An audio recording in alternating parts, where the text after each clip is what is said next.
Bismillah, di video kali ini saya mau bahas Google Pixel 9 yang kamera depannya lagi saya pakai ngerekam facecam Errol ini. Tapi setelah ini saya mau pindah pakai handphone lain buat ngerekam penampakan si smartphone-nya ya.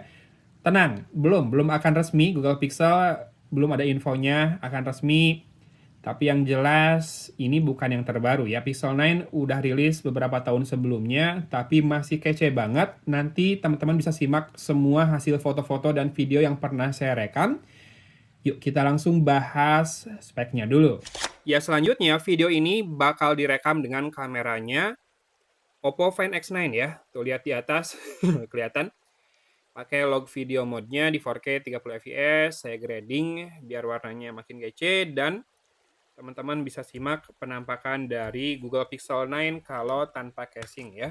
Seperti ini, kece banget, lurus kotak, flat, dan mengingatkan sama iPhone memang. Ini adalah flagship Google, dan teman-teman mungkin saya kasih sedikit pengantar ya, kenapa Pixel rada mirip iPhone belakangan ini, karena sebetulnya kabarnya Google Employee itu boleh pilih ya, pakai Pixel atau iPhone di kesehariannya. Jadi mereka disuruh juga buat mempelajari kenapa iPhone bisa senyaman itu, sebagus itu, dan jadi market leader gitu ya di dunia smartphone. Makanya di Pixel 9 ini memang kerasa lebih mirip karena sudah flat banget bahkan bodinya ya, nggak kayak Pixel 8 yang masih curvy di pinggirannya. Ini kotak flat banget dan lagi kalau kamu coba pegang lalu bandingkan dengan iPhone 16 atau iPhone 15 Pro yang pernah saya coba rada lama pakai, feels-nya mirip banget. Kalau iPhone 15 Pro kan masih 6,1 inci. Nah, mungkin iPhone 17 yang biasa itu sekarang kan udah 6,3 ya dari iPhone 16 kalau nggak salah. Sama dimensinya dengan Pixel 9 ini di 6,3 inci nih layarnya. Jadi bobot dan hand feels-nya asli mirip banget. Sementara speknya dia tetap menggunakan prosesor besutannya sendiri, yaitu Google Tensor G4, sudah generasi keempat, tapi masih 4 nanometer, dengan pilihan RAM 12 GB dan storage ada dua ya, 128 atau 256 GB. Memang tidak ada yang besar-besar banget storage-nya, apalagi kan dia nggak punya slot micro SD.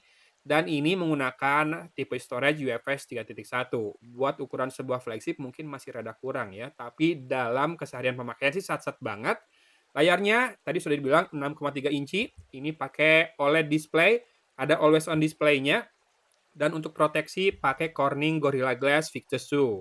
Kameranya di belakang ada dua untuk yang varian base atau vanilla ini, dengan resolusi kamera utama 50 megapiksel, kamera ultrawide-nya 48 megapiksel, serta kamera depan 10,5 megapiksel. Yes, kamera depannya tidak tinggi-tinggi banget resolusinya, mirip-mirip lah kayak iPhone maupun Samsung yang kamera selfie-nya masih di kisaran puluhan atau belasan ya, si resolusinya megapikselsnya. Sementara baterainya udah lumayan, udah lebih besar dibandingkan sebelumnya di 4700 mAh dengan fast charging maksimal 27 watt dengan kabel, kalau wirelessnya bisa terima hingga 15 watt. Untuk experience-nya ini adalah Android Pure yang ditambahkan Pixel UI ya. Jadi bukan Android yang kosongan banget, tetap ada sentuhan dari Google. Dan yang paling mirip mungkin dengan Pixel UI ini adalah Hello UI-nya Motorola. Kalau teman-teman misalkan pengen experience yang mirip, tapi pengen yang resmi, silahkan coba Motorola ya. Kebetulan saya masih pegang Motorola Signature dan teman-teman boleh simak dikit lah. Yang beda mungkin ini aja nih, search bar di home screen-nya.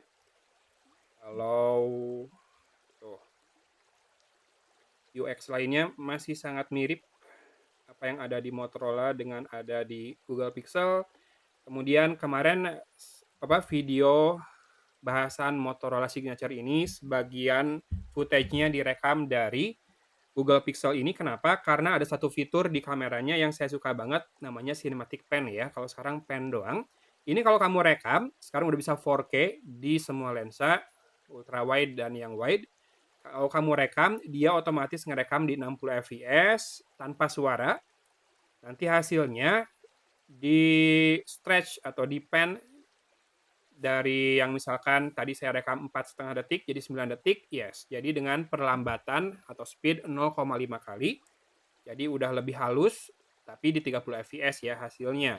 Ini kepake banget kalau buat rekam-rekam adegan di reels, misalkan lagi keluar kota, eee, nge-cover event tertentu dari brand, terus saya malas bawa kamera, tinggal pakai kameranya Google Pixel, masuk ke mode pen, dan rekam-rekam detail beauty shot-nya ya, detail-detail penampakan sisi per sisi dari produk yang mau saya munculkan. Dan nggak usah diedit lagi, hasilnya udah slow motion, halus banget, di 30 fps, sekarang udah bisa 4K, tinggal edit-edit buat tambahin teks atau apa, jadi deh konten ya. Biasanya itu kepakainya. Makanya kemarin saya penasaran pengen nyoba lagi dan ternyata mode itu masih ada dan masih bakal berguna banget buat saya. Yang rada nggak enak adalah kalau kita punya lebih dari satu handphone, tombol power dari Pixel ini selalu berada di atas dibandingkan tombol volume rockernya. Kayaknya ada beberapa brand Jepang yang kayak gini juga ya. Cuma kalau sambil pakai Oppo atau brand lain kayak Motorola yang rata-rata tombol powernya ada di bawah, jadinya canggung gitu ya. Kadang harus tekan yang atas, kadang harus tekan yang bawah. Beda cerita kalau kamu hanya pakai Pixel doang, lama-lama kebiasaan pakai yang atas terus. Tapi kalau handphonenya lebih dari satu, jadinya kita sering nekan tombol volume pas mau nyalain atau matiin layar. Yang saya syukuri dari Google Pixel 9 ini dibandingkan sebelum-sebelumnya, saya ngerasa dia udah nggak gampang demam ya. Walaupun memang pemakaian saya tanpa game, hanya buat komunikasi, WhatsApp, media sosial, berbagai account, kemudian multimedia buat streaming YouTube, dan juga ngetes kamera. Nah, kameranya, teman-teman bisa simak dari tadi mungkin ya, hasil fotonya kurang lebih karakternya bisa dibilang natural dengan detail yang tinggi, tajam, tapi memang tidak ada filter-filter sinematik atau kayak manual film yang sekarang lagi rame atau lagi ngetren dipakai di smartphone-smartphone brand Cina kayak Oppo, Vivo, Realme, bahkan Xiaomi ya, dengan kerjasama dengan berbagai brand kamera. Kemudian kita balik bahas kameranya, kerasa sih kalau hasil perekamannya itu ada efek computational ya, after processing-nya itu kentara banget. Jadi kalau kita habis ambil, dia kadang ngambilnya itu kayak moving pictures, lalu diambil frame yang terbaik. Kadang juga ada penajaman-penajaman detail oleh AI, dan teman-teman bisa simak ini salah satu foto terbaik yang saya ambil pas kemarin ngopi di salah satu cafe di Cimahi. Detail dari dirty latte-nya mantap pisan ya, keambil dengan sangat baik, dengan pencahayaan yang memang terang banget sih dari matahari golden hour waktu itu, dan saya suka banget hasil fotonya. Kemudian buat video juga, saya pernah rekam pas lagi jalan pagi, yang ini pakai kamera ultra wide seingat saya. Kelihatan nggak HDR-nya atau dynamic range-nya itu kayak iPhone banget ya. Jadi warnanya keluar semua. Mungkin ini yang membuat smartphone ini belakangan sering dicari oleh cewek-cewek di Threads. Banyak yang nanyain Google Pixel nyari di mana gitu kalau di Bandung. Padahal kan biasanya kaum-kaum hawa ini suka nyarinya iPhone kan. Mungkin sekarang bosan dengan iPhone, ngelihat temennya yang pakai Pixel kameranya bagus, udah mulai pada hunting Pixel tuh. Yes, paling tips dari saya, pastikan di store atau toko-toko yang masukin resmi. Kalau bisa sih kondisi baru, emailnya terdaftar bea cukai, biar tidak ada masalah ke depannya ya. Karena pixel-pixel lama yang second itu banyak yang kondisinya rewrite email. Jadi emailnya dituliskan pakai email device lain biar bisa dapat sinyal. Tapi ya nanti ada resikonya macam-macam, yang jelas itu nggak legal ya. Kemudian yang saya suka dari Pixel ini kameranya stabil banget buat ngerekam video juga. Yang nggak saya suka tadi sudah disebut ya, tidak adanya filter sinematik. Dan untuk perekaman video, saat ini sih tidak ada mode Pro ya. Jadi nggak bisa rekam kayak gini nih di Oppo Find X9. Yes, Oppo Find X9 ini berhasil bikin saya jual lagi Oppo Find X9 Pro, Oppo Find X9 Ultra. Salah satunya karena ukurannya compact, tapi baterainya besar dan mampu rekam log video kayak gini. Oke, di video ini saya tidak akan berpanjang lebar. Kalau boleh menyelipkan harapan sih, mudah-mudahan Google mau ya masukin resmi biar nggak ada masalah rewrite email lagi dan lain-lain. Karena kan sejak kerjasama Amerika dan Indonesia diperbarui tuh, si Apple aja bisa masuk tanpa proses tkdn hardware lagi ya.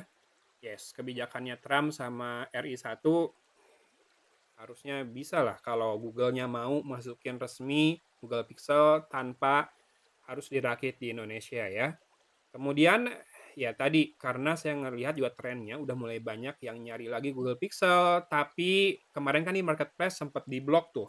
Kalau kamu lihat seller nggak ada yang nulis Google Pixel, biasanya Google Pix atau HP Android 9 karena secara keyword memang diblok si Pixel ini. Tip, gitu aja kali ya bahasannya. Dari tadi sudah disimak hasil fotonya. Habis ini teman-teman bisa simak juga sampel videonya yang lebih panjang. Teman-teman yang tertarik dengan Google Pixel 9 Second, masih mulus banget. Yes, pemakaian selalu dengan casing, cuma nggak pakai anti gores aja ya. Silakan cari sendiri anti goresnya. Saya lepas kembali dengan Google Pixel Yongkit Case. Yongkit Case yang hidden sand warna putih ini. Kalau ini casingnya bahkan hitungannya cuma sepekan lah ya baru dipakainya. Cek aja thread saya atau di Instagram, saya akan posting harga secondnya. Hatur nuhun sudah menyimak video kali ini, boleh disimak sampel kameranya lebih lengkap dan di komen ya. Segitu gimana, udah bisa nyaingin iPhone atau belum? Hatur nuhun ya, sudah menonton video ini dari kota Cimahi. Agun pamit undur diri. Wassalamualaikum warahmatullahi wabarakatuh.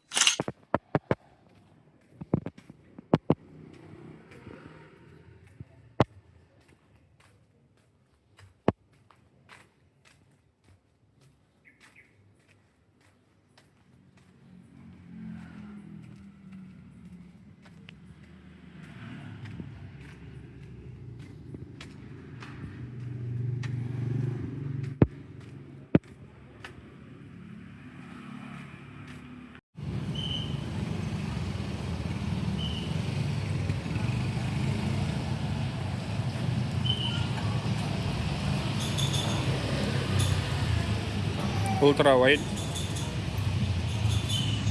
dan bisa langsung pindah ke lensa 1 kali juga.